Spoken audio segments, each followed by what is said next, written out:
Hi everyone, this is Naveen Killaf, the Morgan Stanley ASEAN Telecom and Media Analyst. I'm here in Singapore for our 14th Asia Pacific Summit, and very pleased to have with me the CFO of Axiata Group, Mr. Chari, who has kindly agreed to give us a quick interview. Chari, first of all, thanks a lot for your time. I know you are a very diversified group with lots of business interests, but I wanted to first get your views on the Malaysian market, which is obviously the biggest part of your business. Historically, it's been a cozy kind of three-player market with very good returns and margins, but we are starting to see some of that change. What's your view on the potential entry of Telecom Malaysia and the overall kind of competitive and growth outlook of the Malaysian market? Thanks, Naveen, for giving us this opportunity. It's good to see you again. Malaysian market has been going through some difficult patches. If you see in 2014, for example, the overall industry grew negative. Even in 2015, we feel that probably the industry will either be flat or probably marginally negative. Right? The 2016 expectation for us is the market will probably be growing marginally, single digit, mid single digit probably, or low single digit. And that's the expectation for us. Now, a couple of things have happened. One is the competition is getting a lot more severe than it used to be. And secondly, the introduction of GST has also impacted the business substantially for all the industry as a whole. So, there is an implication to it. But what I feel is this: from the second half of 2016 and 2017, I think the prospects are definitely better because all of us are investing very heavily into LTE. And as we get into LTE and you have better population coverage and geography coverage, obviously the uptake will be higher. So people who are consuming today 2 gig will start asking for 5, and people who are consuming about 5 will ask for 10. And as the speed increases, the data growth will be high. So we are heavily focused on improving the data profitability, driving data growth, and the whole focus of the organization is to drive data growth. And as long as we focus on it, and as long as we make all the investments in the right space around data, I think we should be in a relatively good shape. The market has been cozy, as you rightly said, before 2013. And I think it continues to be in a way because the regulators are very predictable. Regulators have been very supportive of the market in a way. And the only way we can possibly go and invest heavily is when the price points are rational. The minute the price points go haywire, you've seen that happening in other parts of Southeast Asia. So the market has to remain rational for a long period of time, I think. We also believe that more than 3 players in a market is a bit of a crowd, and the 4th and the 5th player will find it extremely difficult for them to make money anyway. So I think that worry is always there when you have the 4th player and the 5th player trying to destroy value as a whole. Now, what we want to do, and what we've done, we've demonstrated that also, that in the case of Indonesia, for example, we had too many players and we had to sort of go and acquire a company. So the in-country consolidation is definitely up in the ante for us. So we want to go and drive industry consolidation. We will probably take lead in certain places. Another example that we have in terms of industry consolidation is around Bangladesh. Right? We have an MOU today with Bharti Airtel, so we want to go and combine the company and then become, one is to reduce the number of players in the marketplace, and at the same time consolidate yourself. Instead of being a weak number 2, you become a strong number 2 in a way, and then working towards a number 1 position. So coming back to the Malaysia market, I think the Ghana industry has gone through a little bit of a difficult period, primarily because of price competition, which is probably the right thing to do. But at the same time, it's still a rational market. The regulators are very rational for us. We're pretty happy with what's happening there. And moving forward, like the 2017, 2016, towards the end of 2016, I think the data growth will be fairly substantial for us. Now, the other market which we expect to grow from 2017 is also around the Internet of Things, IoT, the connectivity of electric meters, connectivity of cars, telematics are all good opportunity for us. And once we start focusing on and we start using the infrastructure better, I think the growth, we will get back your growth in a way. Sure. Obviously, as a group, Malaysia and Indonesia and maybe India are the markets that get most focus. But then you have some pretty attractive businesses in Sri Lanka, Bangladesh, Cambodia. Can you talk a little bit about those kind of smaller markets and outlook for those, and how are you looking at those? Now, we are extremely happy with the position that we have in Sri Lanka. Literally about 47-48% market share, fairly dominant, quad play, an extremely well accepted brand in Sri Lanka.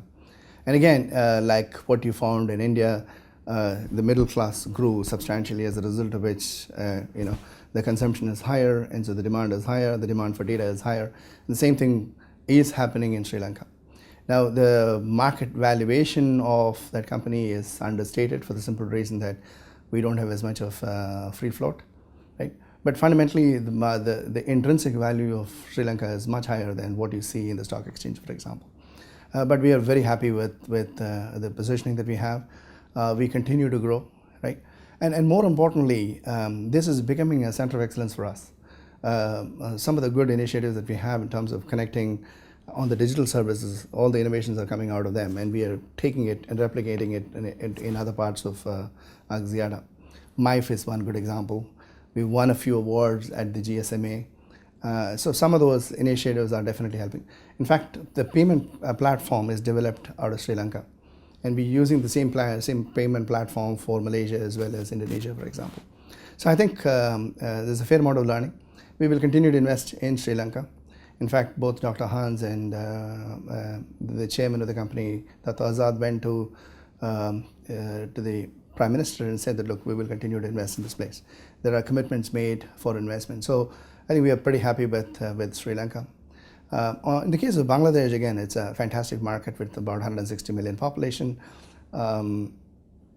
It is growing. Again, middle class is definitely growing, and they look at other parts of the world and they want to sort of get to the same level of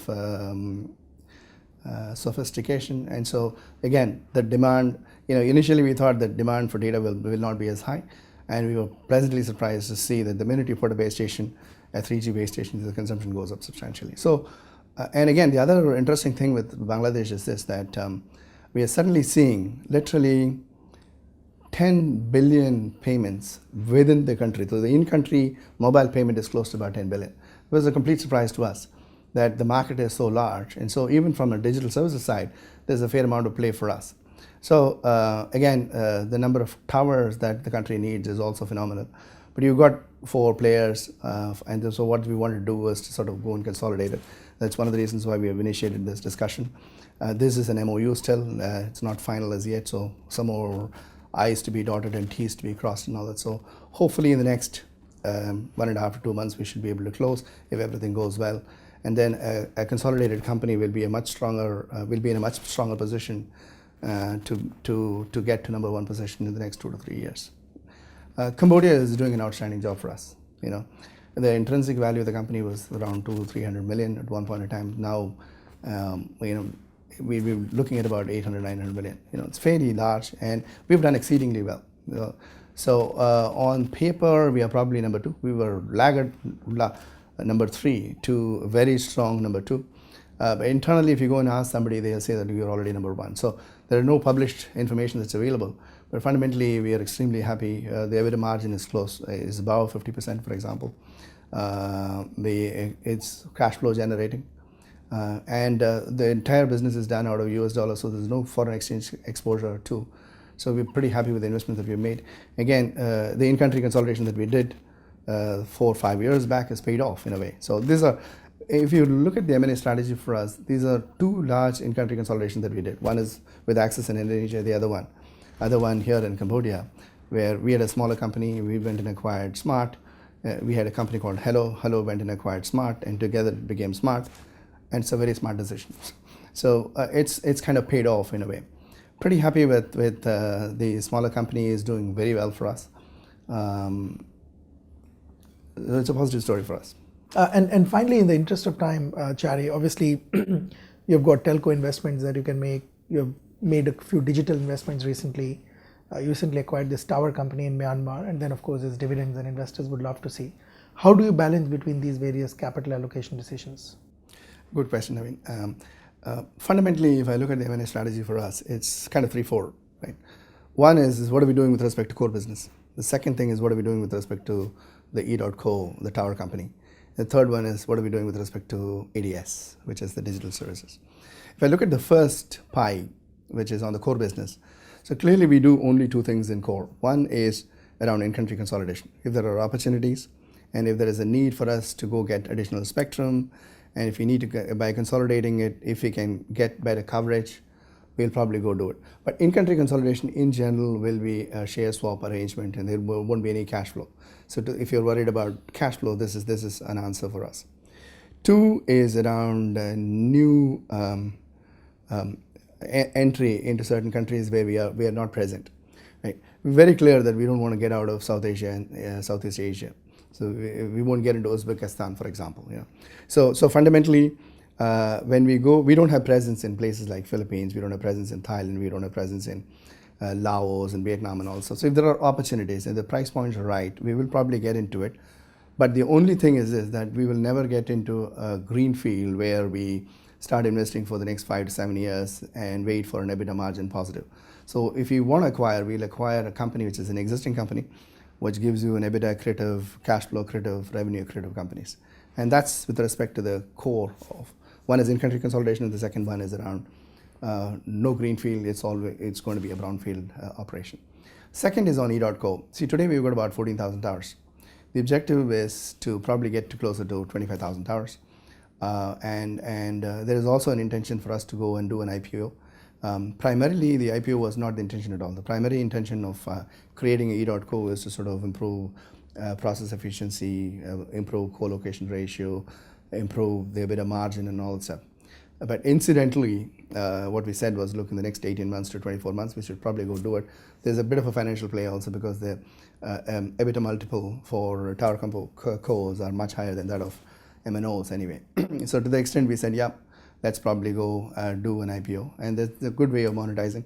But even for E.co, we want to have management control. So we just want to keep that control so that we can consolidate those entries. But at the same time, there's an opportunity for us to go and monetize. There's a substantial amount of interest by people to come and invest. So even before we could do an IPO, there are lots of interest, which is very positive. It's a real estate business anyway at the end of it. And the contracts are for 15 years and a very predictable cash flow and all that. So I think we're pretty keen to go to that piece.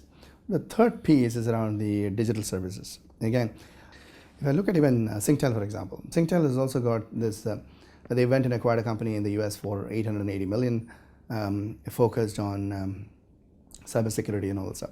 So I don't think we will make those kinds of investments also. Just to give you an example. So essentially what we're looking for is to invest in, take smaller stakes, right? The way we look at it is we want to take about 2 to 2.5% of our revenue as R&D and keep that money for investing into specific areas. So mobile payment is a big thing for us. Mobile commerce is a big thing for us. Mobile entertainment is a big thing for us. Digital advertisement is a big thing for us. So very focused.